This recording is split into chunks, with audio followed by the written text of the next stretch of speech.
Olá, amigos, é sempre um prazer estar aqui com vocês em mais um programa Prova Final. Programa realizado na TV Justiça em parceria com a rede LFG de ensino. Meu nome é Alessandro Spielborgs, minha matéria é Direito Tributário e estou aqui no dia de hoje para falar um pouquinho mais sobre um assunto bastante interessante e que muito provavelmente você já se deparou com essa situação sobre a restituição de tributos. Mas, para a gente falar sobre a restituição de tributos, devo lembrá-los aqui como o nosso programa é dividido, quais são as etapas, quais são os passos pelos quais nós vamos passar, para a gente conhecer tudo e um pouquinho mais sobre essa restituição de tributos, sobre esse tema bastante interessante. Você sabe muito bem, nosso programa é dividido em 3 blocos, sendo que no primeiro bloco nós temos justamente o tema do dia. O tema do dia de hoje, eu já havia adiantado, você vai descobrir como é que a gente faz para conseguir o dinheiro de volta. Aquele tributo que você pagou e descobre posteriormente que pagou de forma indevida, ou pagou um valor um pouquinho além daquele que você deveria ter recolhido, é exatamente no dia de hoje que você vai ver como que você faz para conseguir o seu dinheiro de volta. No segundo bloco, nós temos justamente o Pergunte ao Professor. Aí é nessa etapa do Pergunte ao Professor que eu devo responder a sua dúvida. Muito provavelmente aquela dúvida que você encaminhou em programas anteriores, bastante interessado a respeito da restituição de tributos. É nesse segundo bloco, no Pergunte ao Professor. E no terceiro e último bloco, enfim, o X da questão. E aí no X da questão a gente deve avaliar como esse tema de restituição de tributos, de pagamento indevido, sobre prazo de cobrança e de ingresso da ação correspondente, como esses temas costumam ser exigidos em provas, em concursos e inclusive no exame da ordem. Portanto, meus amigos, nosso programa só está começando, não saia daí, daqui a pouquinho eu volto.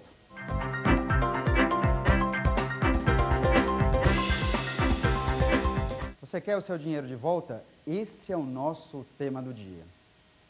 Portanto, meus amigos, exatamente hoje eu vou falar um pouquinho mais para vocês quais são as alternativas, quais são os caminhos que você tem, de acordo com a nossa Constituição também, de acordo, enfim, com a legislação hoje em vigor, para conseguir a restituição dos tributos que você eventualmente pagou de maneira indevida.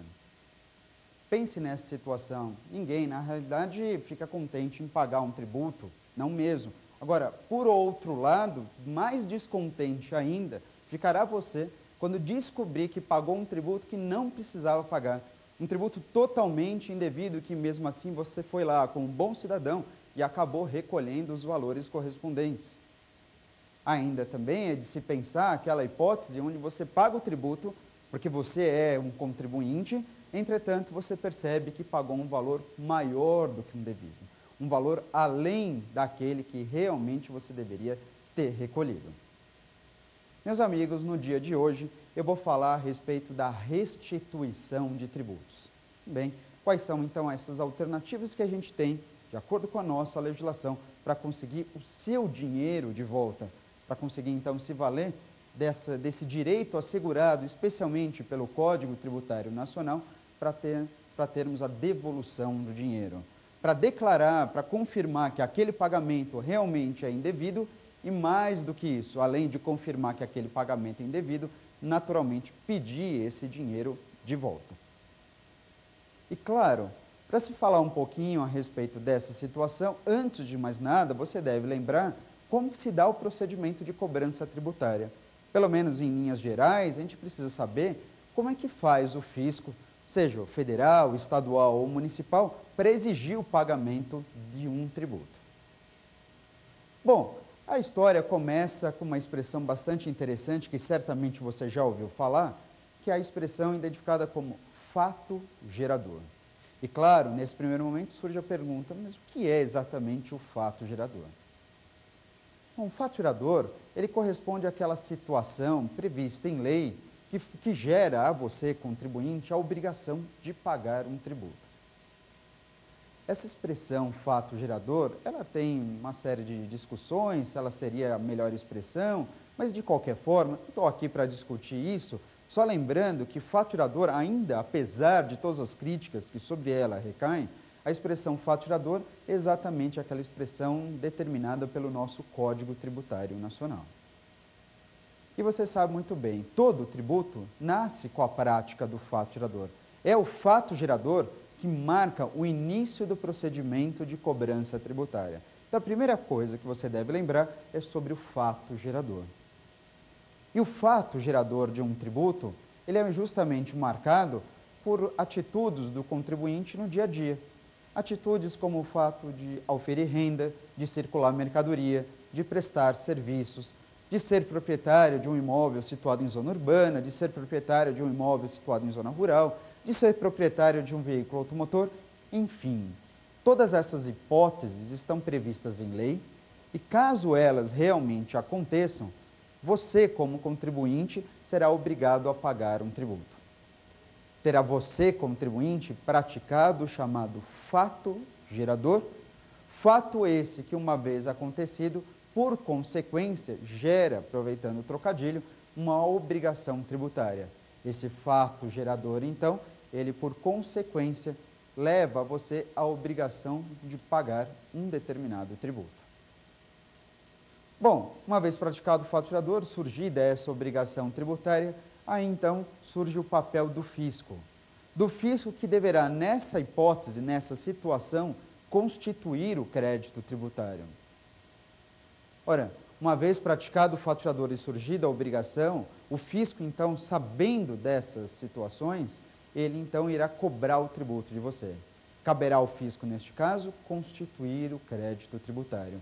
E claro que nesse momento surge aquela pergunta, como é que o fisco pode cobrar o tributo de mim? Como é que o fisco pode cobrar o tributo de você? Ora, para o fisco constituir o crédito tributário, neste caso, deverá ele se valer de uma atividade administrativa que a gente costuma chamá-la de atividade vinculada ou plenamente vinculada. É uma atividade administrativa que tem um apelido, é o chamado lançamento. É isso mesmo. O fisco, então, irá providenciar o lançamento tributário. E esse lançamento, essa atividade administrativa plenamente vinculada, e digo isso, plenamente vinculada, porque ela está prevista em lei e observa os ditames legais, é esse lançamento que irá constituir o crédito tributário. Esse crédito tributário, então, ele se dá justamente a partir do momento que você recebe uma notificação de lançamento, uma cobrança do tributo. Muitas vezes essa cobrança vem de ofício. Essa cobrança, então, ela vem de forma direta. Existem várias maneiras de cobrar o tributo. Muitas das vezes esse tributo é cobrado de ofício ou, como você pode também falar, esse tributo é cobrado através do lançamento direto ou de ofício. Mas você deve lembrar que existem outras maneiras de se cobrar um tributo. Essa que eu falei de ofício é apenas uma delas. Existem outras alternativas, redundância aqui da minha parte, né? Existem outras hipóteses em que um tributo pode ser cobrado, como, por exemplo, através do lançamento misto ou por declaração. Nessa modalidade, lançamento misto ou por declaração, o contribuinte, nós, prestamos uma informação para o fisco e o fisco, ao receber essas informações por sua vez, ele calcula o valor do tributo e cobra o tributo da gente.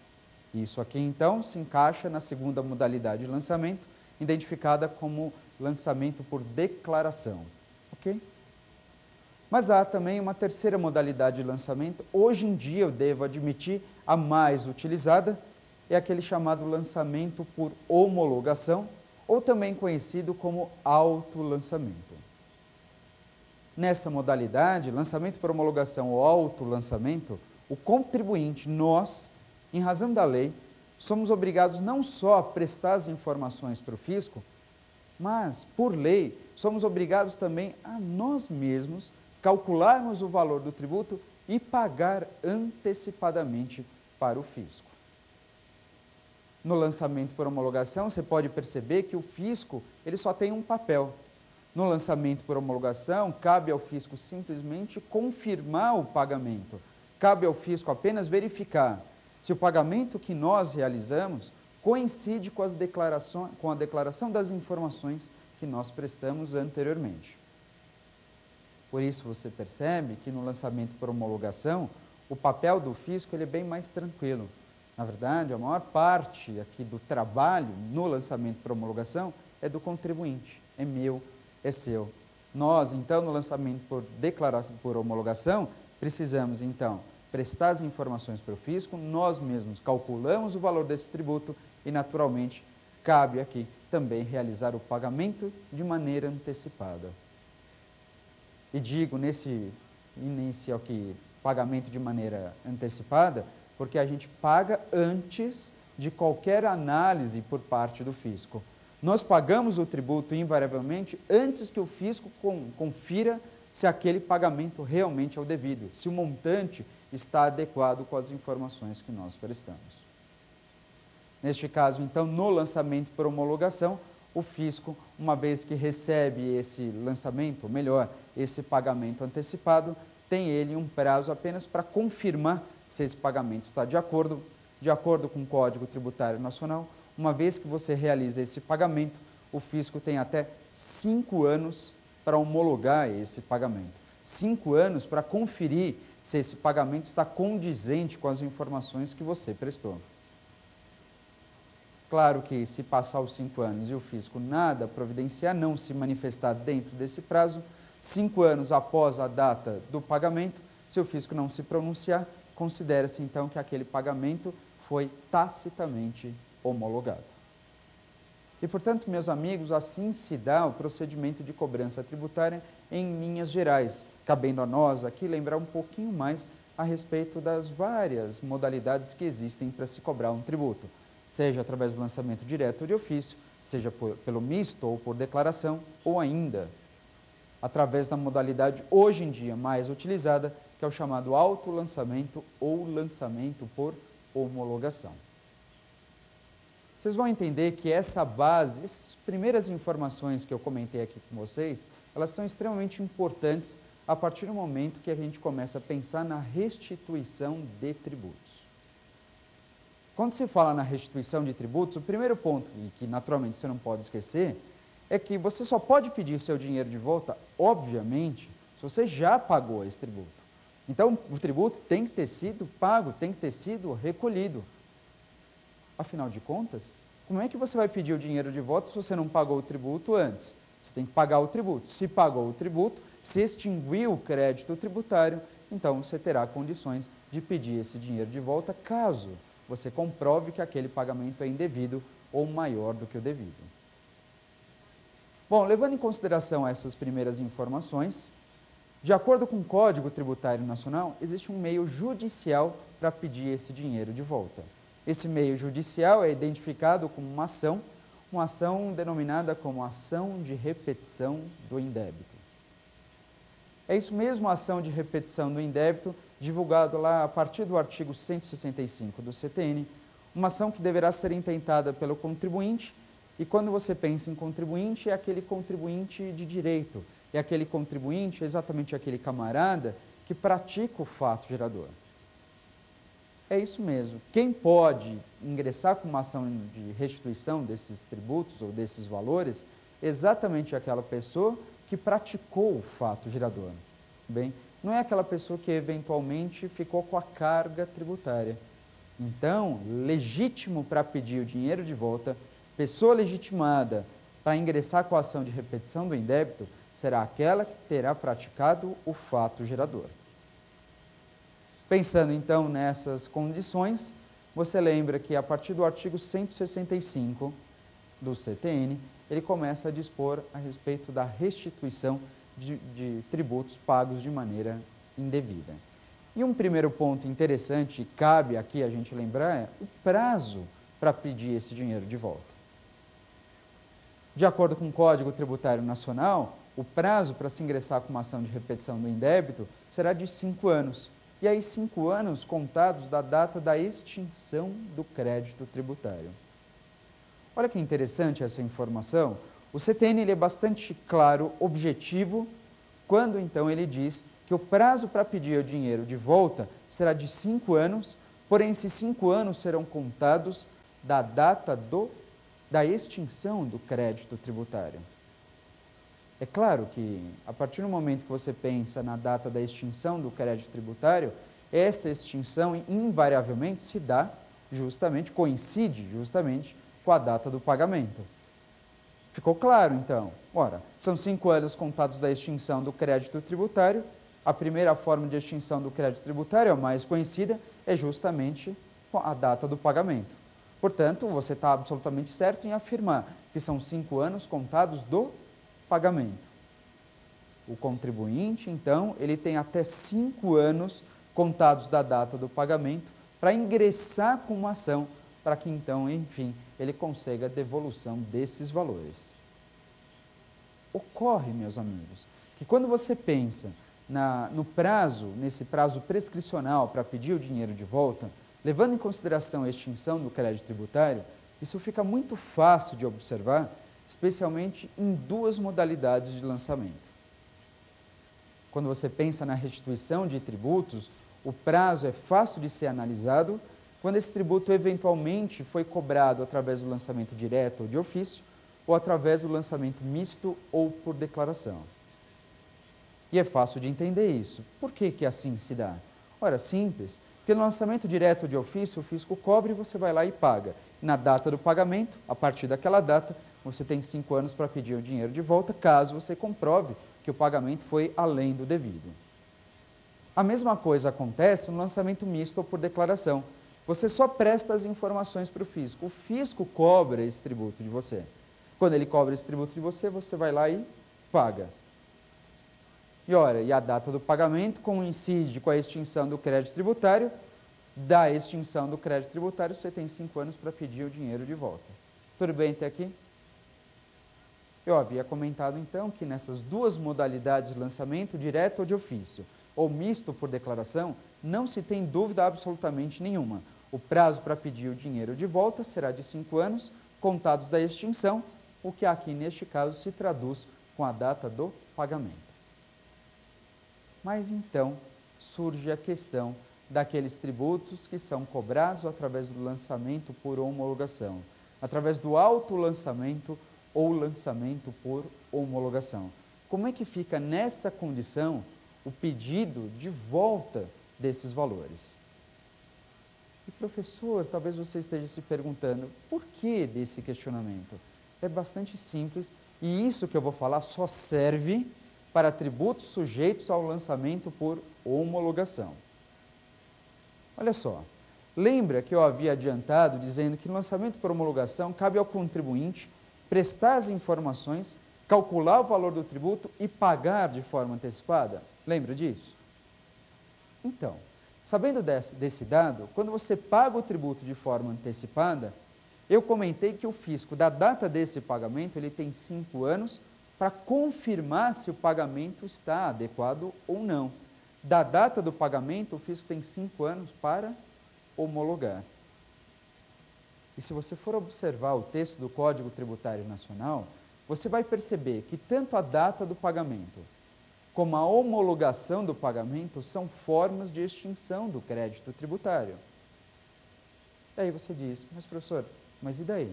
E daí o seguinte, lembra que o prazo para pedir o dinheiro de volta é de 5 anos, contados da extinção? Pois é, o CTN diz que são 5 anos contados da extinção do crédito. Só que no lançamento por homologação, a extinção do crédito fica a pergunta, se dá na data do pagamento antecipado, ou será que a extinção do crédito tributário se dá na data da homologação desse pagamento? Viu como realmente isso é passível de muita discussão? Pois é, essa discussão sempre surgiu, os tribunais sempre se manifestaram, e a rigor o primeiro entendimento do Superior Tribunal de Justiça nesse sentido é que o prazo para pedir o dinheiro de volta, esse não muda, o prazo é sempre de 5 anos, não muda. 5 anos contados da extinção, isso não alterou. O primeiro entendimento do STJ era no sentido de que esses 5 anos para pedir o dinheiro de volta deveriam ser iniciados a partir da data da homologação do pagamento. Esse foi o primeiro posicionamento do STJ e vou repetir para você. Segundo o Superior Tribunal de Justiça, a rigor, o prazo para pedir o dinheiro de volta de tributos sujeitos ao lançamento por homologação seria então de 5 anos, contados da data da homologação do pagamento. 5 anos não contados do pagamento, mas 5 anos contados da data da homologação do pagamento. O que faz então você lembrar de uma seguinte situação. Ora, se o contribuinte, ele tem um prazo para pagar um tributo, ele paga esse tributo de forma antecipada, abre-se um prazo de 5 anos para o fisco homologar, e a partir da homologação é que o contribuinte tem 5 anos para pedir esses valores em retorno, então você pode afirmar que no final das contas, pelo primeiro posicionamento do STJ, nós temos aqui a formação de uma tese decenal. Nós temos aqui a formação da chamada tese do 5 mais 5, que só serve para tributos sujeitos a lançamento por homologação. Isso se dá porque o fisco tem 5 anos para homologar e da data da homologação é que o contribuinte tem 5 anos para pedir o dinheiro de volta. 5 mais 5, totalizando então 10 anos para que o contribuinte possa entrar com a ação de repetição do indébito. Acontece, meus amigos, que eu frisei aqui para vocês que esse entendimento foi o primeiro posicionamento do STJ, o primeiro. Algum tempo depois, com o advento da Lei Complementar número 118 de 2005, esse entendimento teve que ser alterado. Com o advento da Lei Complementar número 118 de 2005, a interpretação dada ao CTN já não era mais essa. Com o advento dessa Lei Complementar 118 de 2005, que trouxe uma série de alterações ao CTN, entre outras coisas, reformulou a interpretação dada a esses dispositivos que tratavam da restituição de tributos sujeitos ao lançamento por homologação. Conforme a nova legislação, hoje em vigor inclusive, deve, mesmo para tributos sujeitos a lançamento por homologação, considerar extinto o crédito tributário não mais a data da homologação, mas deve ser considerado extinto o crédito tributário a data do pagamento. É isso mesmo. Portanto, de acordo com a alteração trazida por uma lei complementar do ano de 2005, mesmo para tributos sujeitos a lançamento por homologação ou autolançamento, o prazo para ingressar com a ação de repetição do indébito será de 5 anos, sem dúvida nenhuma, isso não mudou, mas 5 anos contados da onde? 5 anos contados da data do pagamento. 5 anos considerados ou contados, iniciados da data do pagamento.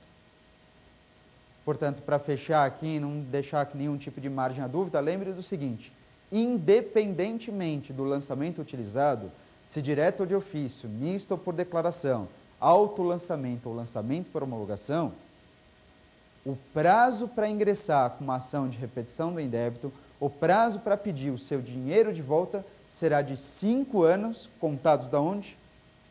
Contados da data do pagamento. Ficou claro? De verdade?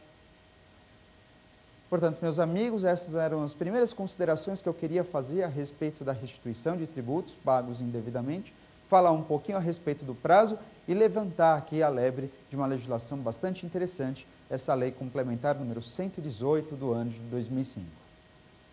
Mas não saia daí, daqui a pouquinho a gente chega com o nosso segundo bloco, justamente o Pergunte ao Professor, para você verificar as principais dúvidas a respeito desse tema. Daqui a pouco eu estou de volta.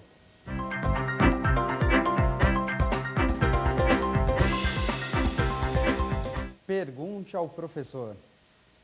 Chegamos então no nosso segundo bloco, justamente aquele momento que você está tão aguardando para ter a sua dúvida solucionada.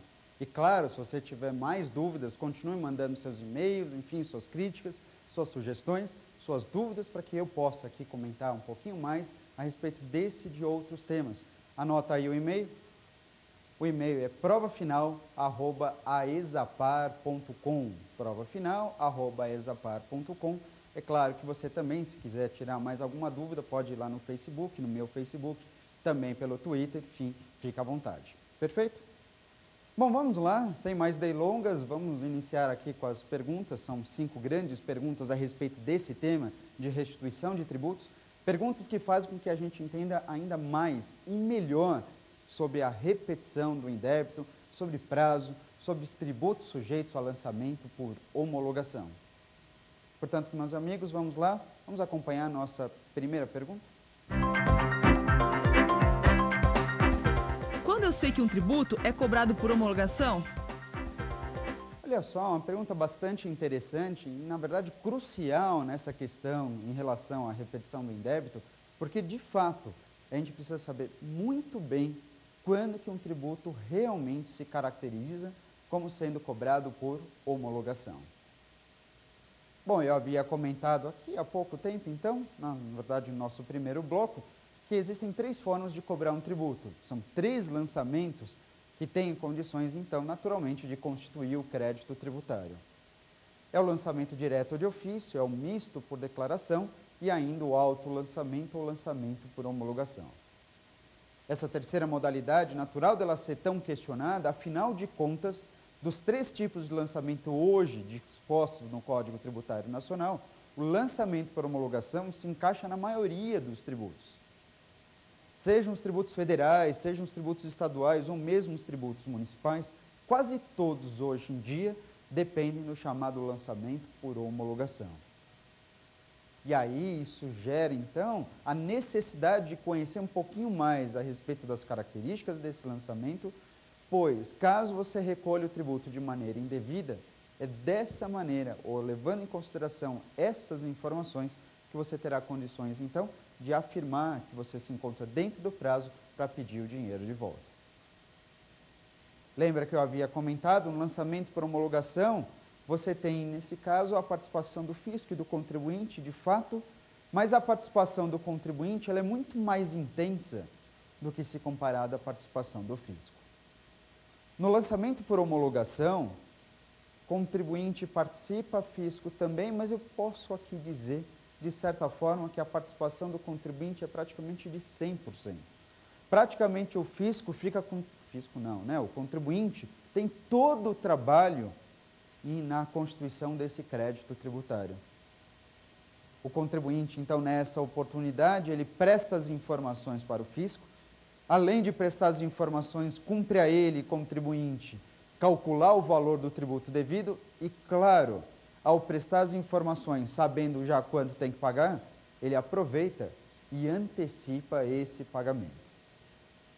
Antecipa esse pagamento mesmo por quê? Porque essa caracterização de antecipação antecipa, porque neste caso ele recolhe o tributo antes de qualquer análise, antes de qualquer prévia análise por parte da autoridade administrativa fazendária.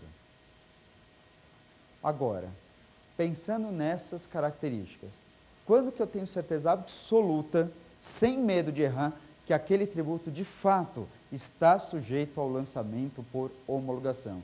O que faz com que eu perceba que aquele tributo realmente aconteceu através do lançamento por homologação? Eu digo aqui para você que a principal característica do lançamento por homologação não é o fato de um tributo estar sujeito a essa modalidade em virtude de lei. Não é porque a lei disse que ele está sujeito ao lançamento por homologação que você deve cravar isso, que já é por homologação. Não.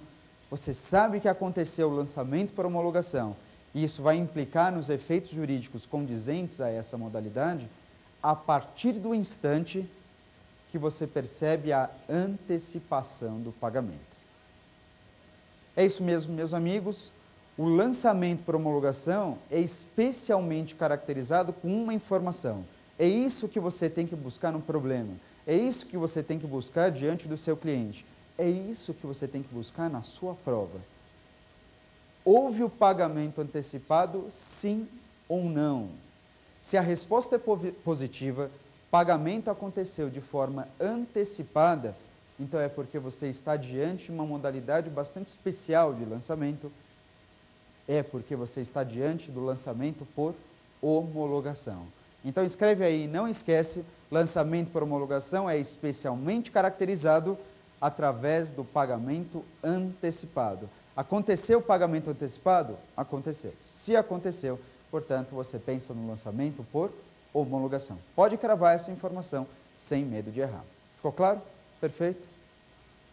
Portanto, vamos lá, acompanha comigo agora a nossa próxima questão bastante interessante sobre esse nosso tema. Vamos lá, acompanha comigo. Posso reaver qualquer tributo através da compensação? Olha só que interessante pergunta a respeito de uma outra forma de extinção do crédito tributário, uma alternativa que você tem ao ingresso de uma ação para reaver esses valores. A pergunta, neste caso, diz respeito à compensação de tributos. É possível compensar todo e qualquer tributo, de fato? Essa pergunta, essa dúvida, bastante importante nessa situação. Ora, você realmente tem duas hipóteses aqui, bastante utilizadas hoje em dia, para, de certa forma, ficar com uma situação adequada com o fisco, manter-se regular perante o fisco, pagando apenas o tributo que você, de fato, tem que recolher. Uma é a restituição de tributos, perfeito, através da ação de repetição do indébito. Outra modalidade é a compensação. Compensação é essa, pedido de compensação esse, que pode ser feito em sede administrativa. Você, a rigor, não tem necessidade de ingressar com uma ação declaratória de compensação. Você não precisa entrar com uma ação judicial para pedir a compensação de tributos. O Código Tributário Nacional, lá no artigo 170, ele já assegura a você o direito de compensar tributos. E a pergunta é, quais tributos podem ser compensados neste caso? A compensação tributária, ela pode acontecer para todo e qualquer tipo de tributo a rigor, federal, estadual ou municipal, isso segundo as linhas gerais do CTN, e tem mais, isso serve a compensação para tributos vencidos ou vincendos. Ou seja, isso serve para tributos cujo prazo de pagamento já foi, ou seja, você recolheu, tudo bem, ou então tributos que estão por vencer.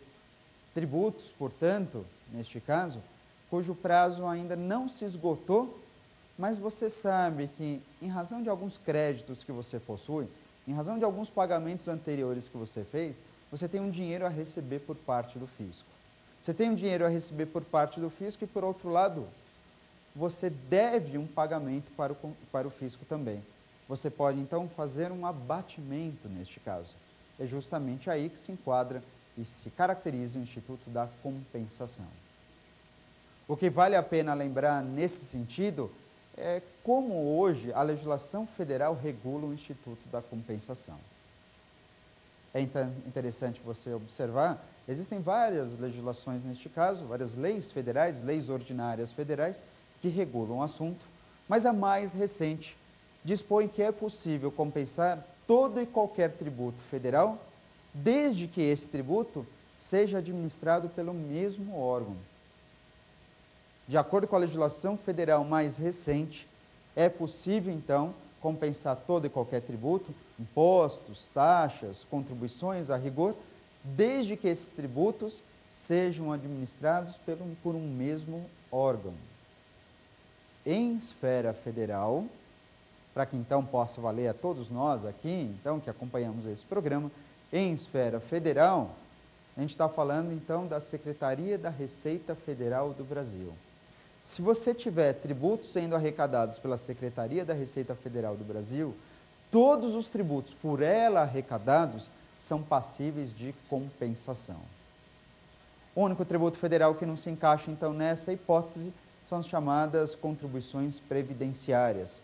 Mas isso por quê? Não é um tributo federal? Não por conta disso.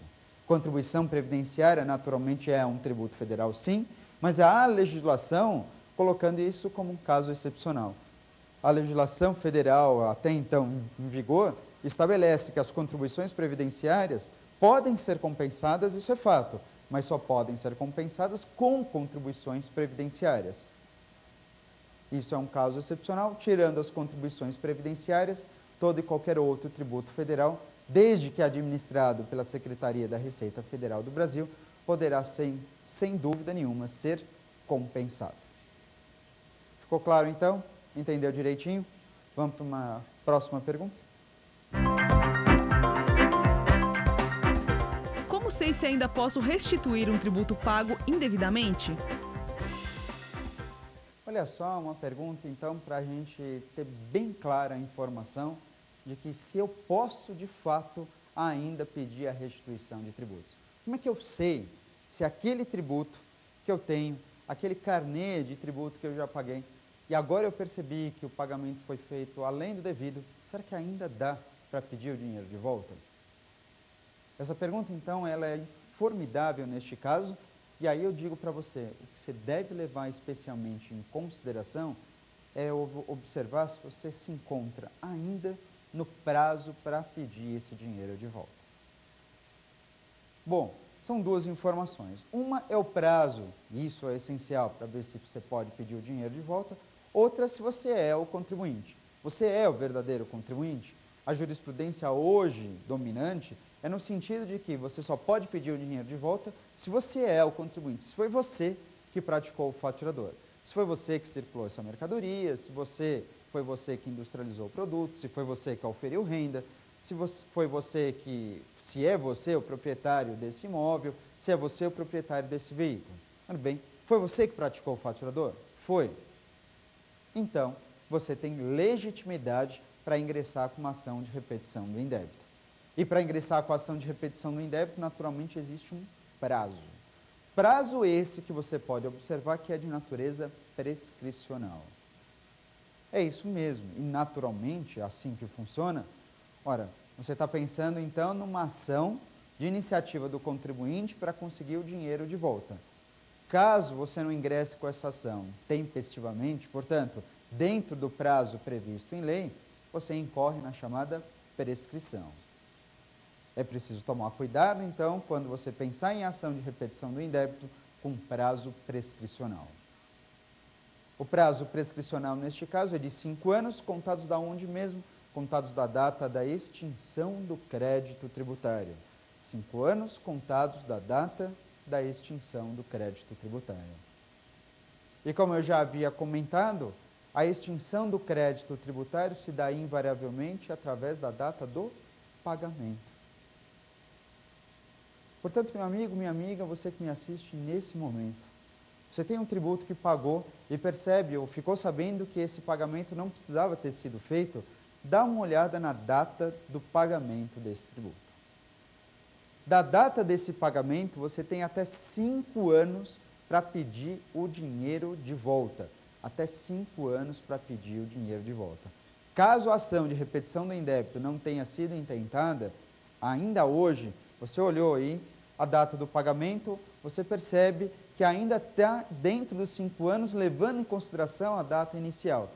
Ora, se você se encontrar ainda dentro desses 5 anos, você tem então ainda a oportunidade de ingressar com a ação de repetição do indébito.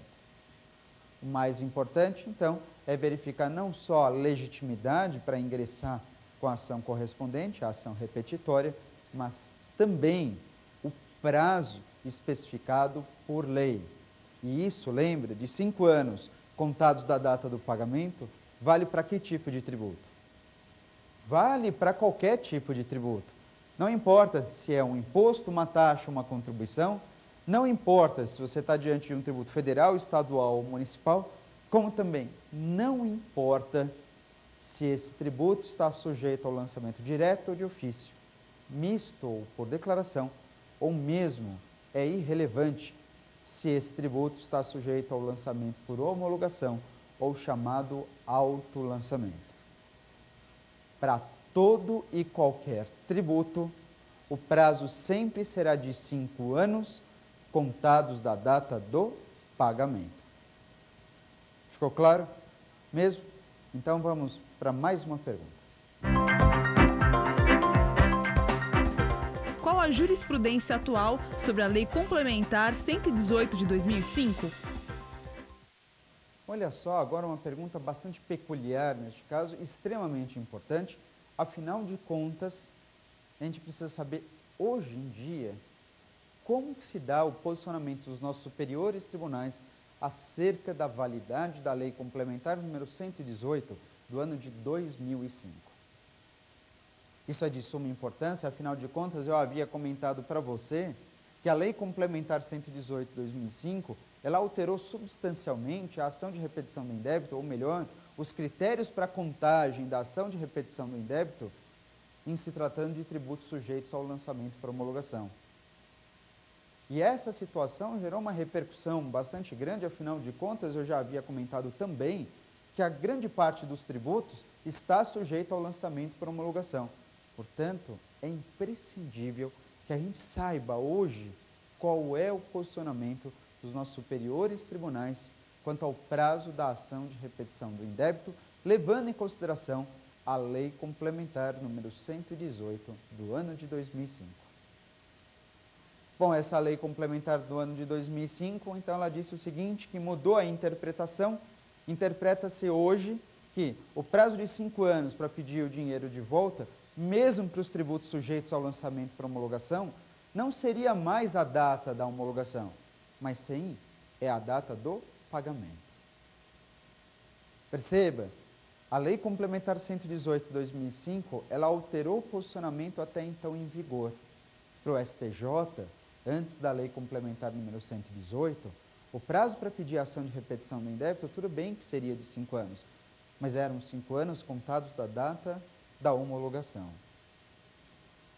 Com o advento dessa legislação, então, foi superado esse posicionamento do STJ e a legislação disse o seguinte, agora a regra será outra. Agora o prazo de 5 anos da ação de repetição do indébito, o prazo de fato continua o mesmo, um prazo quinquenal, um prazo de 5 anos. Mas a contagem desse prazo, o início da contagem desse prazo, não será mais a data da homologação, e sim a data do pagamento. Muitos questionamentos foram feitos acerca do assunto, especialmente porque quis essa lei complementar, que surgiu no ano de 2005, que essa nova interpretação pudesse alcançar, inclusive, fatos geradores praticados antes da sua entrada em vigor. Ora, essa disposição da própria Lei Complementar número 118, com o intuito de tentar alcançar fatos geradores, inclusive praticados antes da lei complementar, essa disposição da lei foi considerada inconstitucional. Então, a lei complementar ela é válida. Entretanto, ela não pode naturalmente alcançar fatos geradores anteriores à sua entrada em vigor. Esse posicionamento prevalece tanto no âmbito do STF, como no âmbito do STJ, e ambos os tribunais hoje também são uniformes no sentido de afirmar que o mais importante para você verificar se aquela ação de repetição tem condições de se valer daquele prazo anterior da tese dos 10 anos, ou se o prazo da ação de repetição é de 5 anos contados do pagamento, o critério que você observa para então afirmar se eu posso me valer da tese dos 10 anos, ou se não, ao contrário, eu só tenho 5 anos contados da data do pagamento, o critério neste caso qual é? De acordo com os nossos tribunais, posição, portanto, uniformizada atualmente, o critério que você deve observar é justamente a data do ingresso da ação. Essa ação de repetição do indébito, que visa, portanto, a restituição de tributos pagos indevidamente, ela foi proposta após a Lei Complementar 118? Se foi proposta após a Lei Complementar 118, então você verifica que você só tem 5 anos da data do pagamento. Por outro lado, se por acaso a ação de repetição do indébito já foi proposta, e ela foi proposta antes da Lei Complementar 118 de 2005, para esse caso, você então ainda teria à sua disposição aquela tese dos 10 anos, quando até então o prazo da ação de repetição do indébito não era contado da data do pagamento, mas sim da data da homologação. Ficou claro? Vamos para mais uma pergunta? Vamos lá.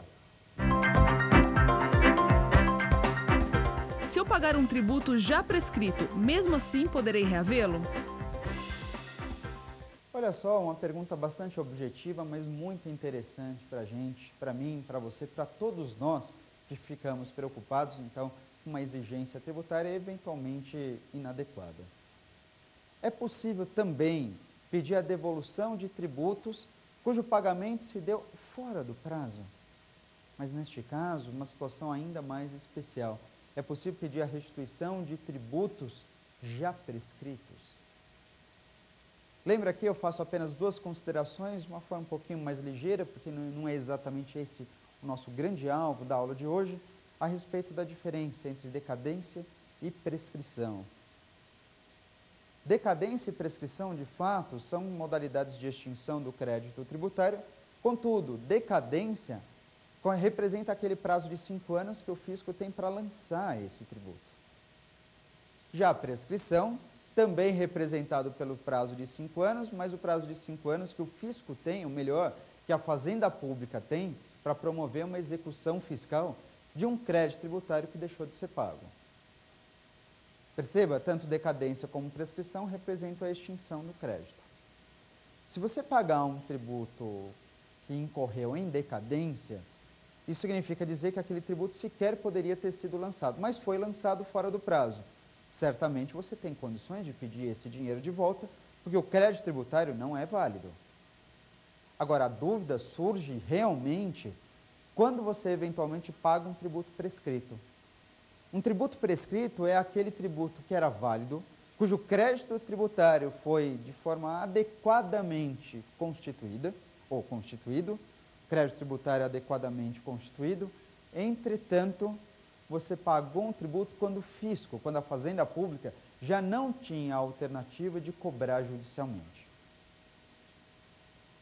Muita discussão na doutrina, mas o posicionamento jurisprudencial nesse sentido é que sim, mesmo para tributos sujeitos a, mesmo para tributos prescritos, melhor dizendo, mesmo para tributos cujo prazo da Fazenda Pública para ingressar com uma ação judicial já tenha passado, se você pagar um tributo prescrito, é porque você pagou um tributo cuja hipótese de extinção já aconteceu. Você não pode ser obrigado a pagar um tributo que já foi extinto.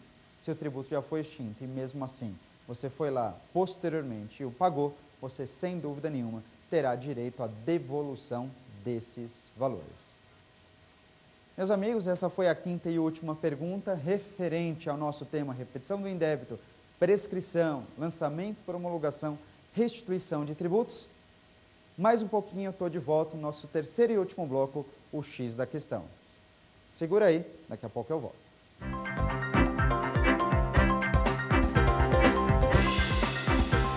Esse é o X da questão. Chegamos no nosso terceiro e último bloco, justamente então para verificar duas questões bastante interessantes sobre restituição de tributos, envolvendo também lançamento por homologação e, claro, repetição do indébito.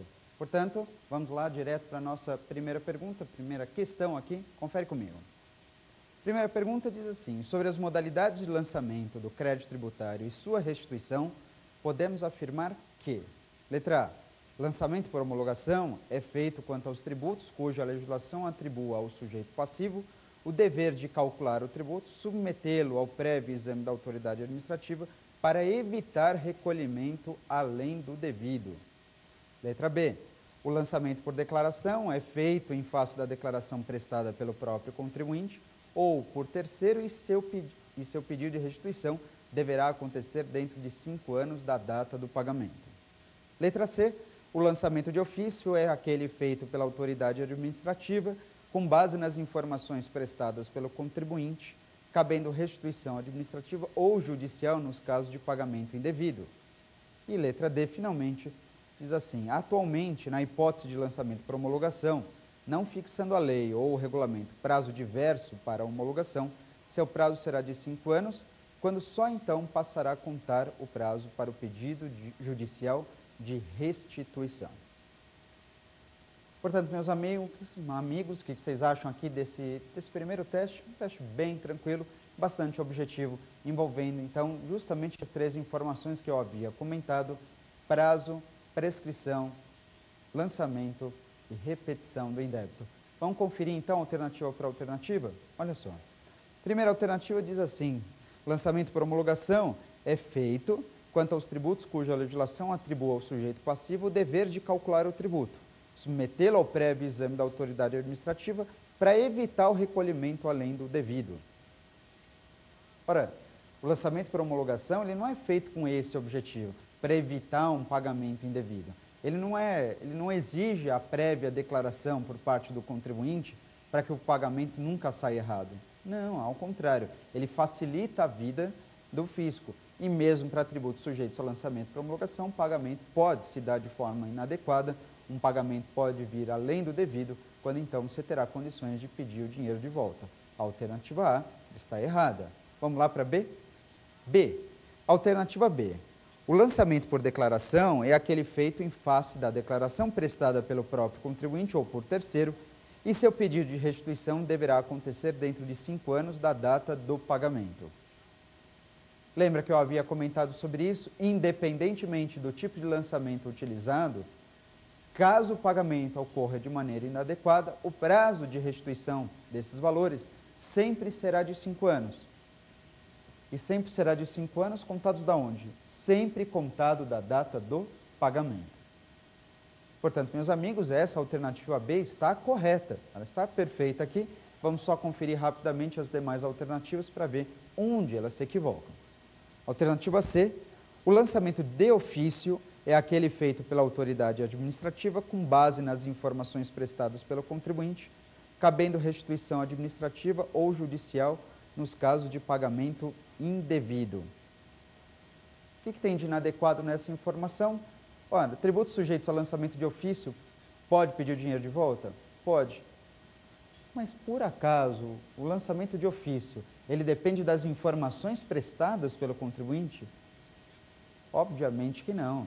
Quando o contribuinte presta as informações, o lançamento é por declaração e não direto ou de ofício, como a alternativa está informando. Portanto, a alternativa C, você esquece. E a última alternativa diz assim: atualmente, na hipótese do lançamento por homologação, não fixando a lei ou o regulamento prazo diverso para a homologação, seu prazo será de 5 anos, quando só então passará a contar o prazo para o pedido judicial de restituição. Não, nada disso, é preciso tomar cuidado.